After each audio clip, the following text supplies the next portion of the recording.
제가 리뷰를 중간에 만들다 말았어요. 그래가지고 깜짝 놀랐습니다. 아니 멍청하게 결론 말씀드릴게요 하고서는 헛소리라고 그냥 끝났어요. 그래서 뭐 한 거지? 바보 아니야? 막 이러고 있었어요. 그래서 엄청 놀래가지고 다시 만들었습니다.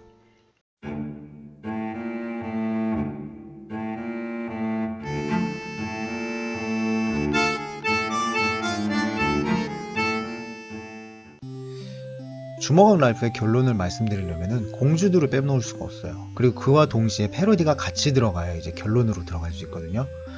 우리가 너무 잘 알고 있어요. 뭐냐면은 그 예고편에도 나왔듯이 가서 물어봐요. 너 왜 공주야? 너 이랬어? 저랬어? 그러니까 막 자기 뭐 독사과도 안 먹고 뭣도 안 하고 아무것도 안 했대요. 근데 혹시 덩치가 큰 힘이 센 남자가 나타나서 너를 도와주니까 문제가 다 해결됐어? 라고 물어본단 말이에요. 그랬더니 바넬로피가 맞다고 끄덕끄덕거려요. 그러니까 너 공주야 막 그런단 말이에요. 그게 풍자가 맞아요. 그 디즈니 자체 자기네들을 풍자한 게 맞는데 그와 동시에 우리가 조금 더 알아봐야 될 건 뭐냐면요. 이건 뭐 제 개인적인 느낌이에요. 디즈니 공주들이 자기가 가고자 하는 삶으로 결국엔 갔어요. 결과가 결혼, 내가 좋아하는 남자, 어떤 남자에 의해서 일이 해결되고 그로 인해서 해피엔딩이라는 고전적인 엔딩을 가져가지만 그 엔딩 속에서 공주들이 선택한 거는 나는 이 남자가 좋아. 예를 들어서 인어공주들 얘기를 드릴게요. 나는 인어잖아요. 인간이 됐어요. 나중에 목소리도 되찾았어요. 물속으로 안 갔어요. 그 남자랑 산대요. 왜 그렇게 했겠어요?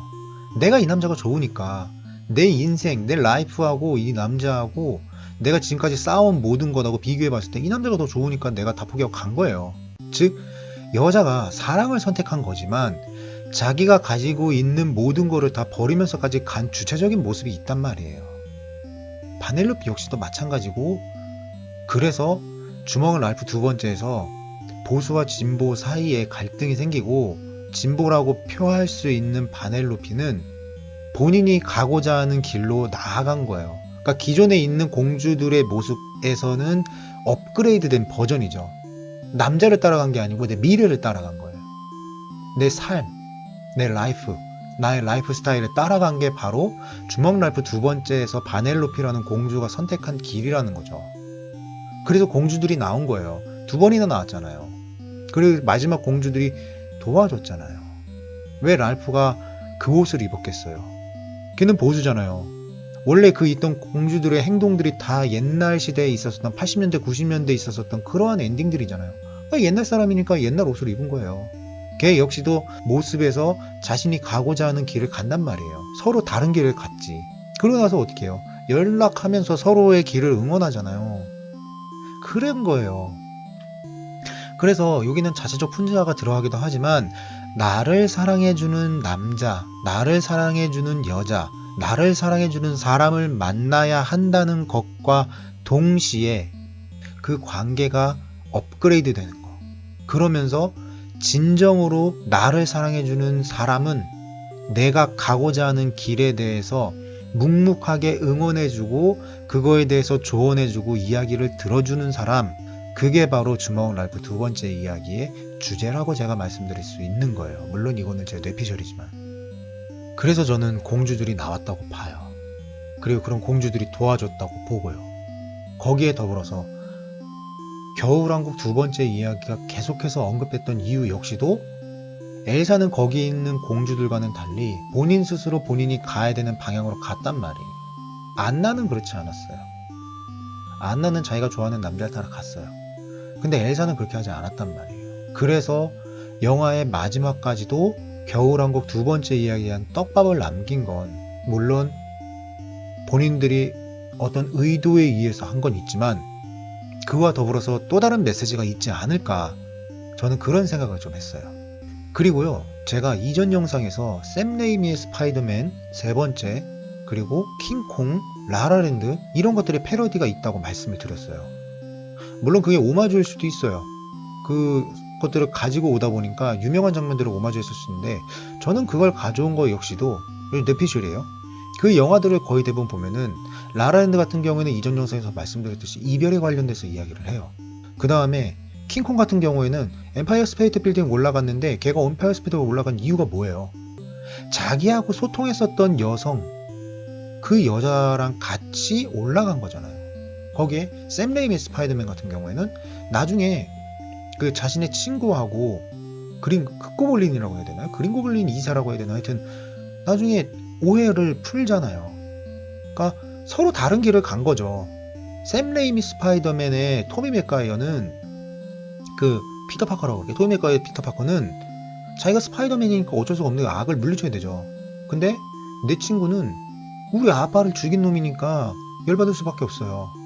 하지만 마지막에는 서로가 서로의 관계를 이해하고 서로가 서로에 대해서 이해하면서 둘이 같이 싸운단 말이에요. 거기에 샌드맨 역시도 똑같은 모습을 보여줬어요. 이러한 패러디 역시도 주먹왕 랄프가 가지고 있는 메시지에 연장선이 될 수 있다고 봐야 된다. 저는 그렇게 말씀을 드리는 거예요. 그래서 주먹왕 랄프를 저는 굳이 까야 되는 이유도 모르겠고 깔 수 있는 게 있나라는 것도 솔직히 좀 그래요. 물론 좀 루즈한 거는 있어요.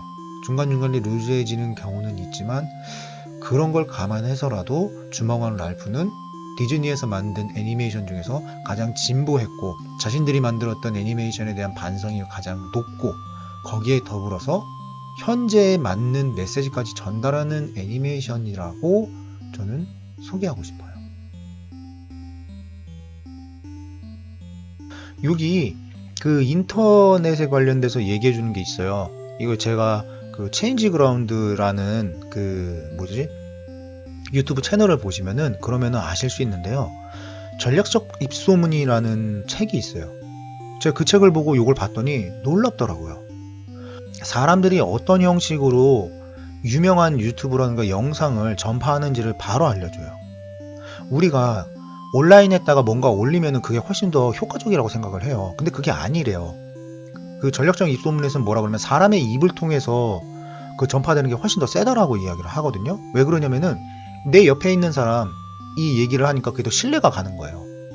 뭐 예를 들어서 재밌는 영상이라든가 혹은 재밌는 영화에 대해서 얘기를 해주거나 맛집을 소개하면은 그러면은 내 친구가 얘기하니까 나와 성향이 비슷한 애니까 그러니까 틀린 말이 아니겠지? 라고 생각한다는 거예요.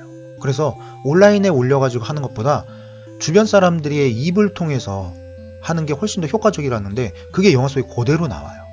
와, 저 굉장히 놀랐어요. 정말 놀랐어요. 그리고 더불어가지고 여기서 랄프가 가가지고 굉장히 인기를 얻어요. 근데 그 이후에 인기가 확 떨어져요. 15초 전까지만 하더라도 넌 굉장히 인기 있었는데 인기가 없다고 그래요.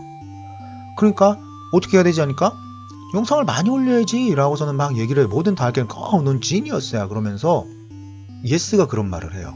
랄프가 넌 지니어스야 굉장히 천재야 그러면서 영상을 계속 올립니다. 이제 과거에 영광이 있었던 캐릭터이기 때문에 인기도가 계속 올라가요. 전략적 입소문에서도 그러고요. 그 다음에 신박사님하고 고 작가님도 그 얘기를 했어요.